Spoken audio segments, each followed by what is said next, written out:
करवा चौथ की कथा। बहुत समय पहले की बात है।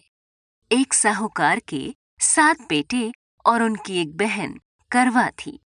सभी सातों भाई अपनी बहन से बहुत प्यार करते थे, यहाँ तक कि वे पहले उसे खाना खिलाते और बाद में स्वयं खाते थे।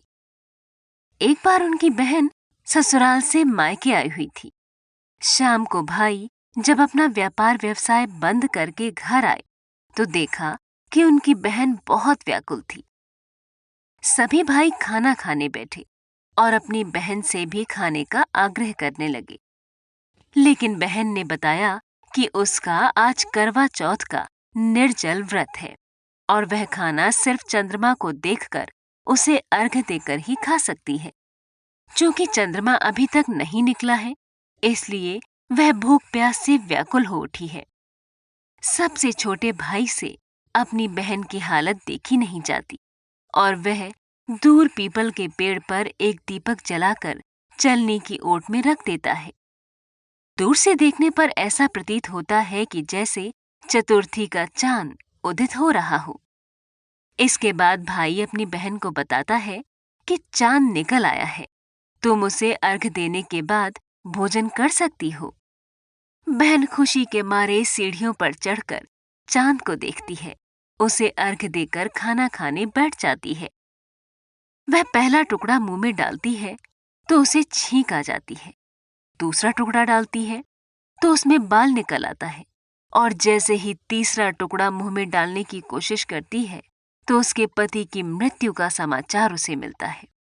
वह बौखला जाती है। उसकी भाभी उसे सच्चाई से अवगत कराती है कि उसके साथ ऐसा क्यों हुआ। करवा चौथ का व्रत गलत तरीके से टूटने के कारण देवता उससे नाराज हो गए हैं और उन्होंने ऐसा किया है। सच्चाई जानने के बाद करवा निश्चय करती है कि वह अपने पति का अंतिम संस्कार नहीं होने देगी और अपने सतीत्व से उन्हें पुनर्जीवन दिलाकर रहेगी। वह पूरे 1 साल तक अपने पति के शव के पास बैठी रहती है, उसकी देखभाल करती है। उसके ऊपर उगने वाली सुईनुमा घास को वह एकत्रित करती जाती है। 1 साल बाद फिर करवा चौथ का दिन आता है। उसकी सभी भाभियां करवा चौथ का व्रत रखती हैं। जब भाभियां उससे आशीर्वाद लेने आती हैं, तो वह प्रत्येक भाभी से यम सुई ले लो, प्रिय सुई दे दो, मुझे भी अपनी जैसी सुहागिन बना दो, ऐसा आग्रह करती है।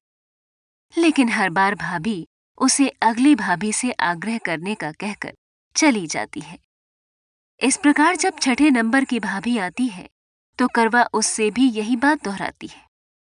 ये भाभी उसे बताती है कि चूंकि सबसे छोटे भाई की वजह से उसका व्रत टूटा था, अतः उसकी पत्नी में ही शक्ति है कि वह तुम्हारे पति को दोबारा जीवित कर सकती है। इसलिए जब वह आए तो तुम उसे पकड़ लेना और जब तक वह तुम्हारे पति को जिंदा न कर दे उसे नहीं छोड़ना। ऐसा कहकर वह चली जाती है। सबसे अंत में छोटी भाभी आती है।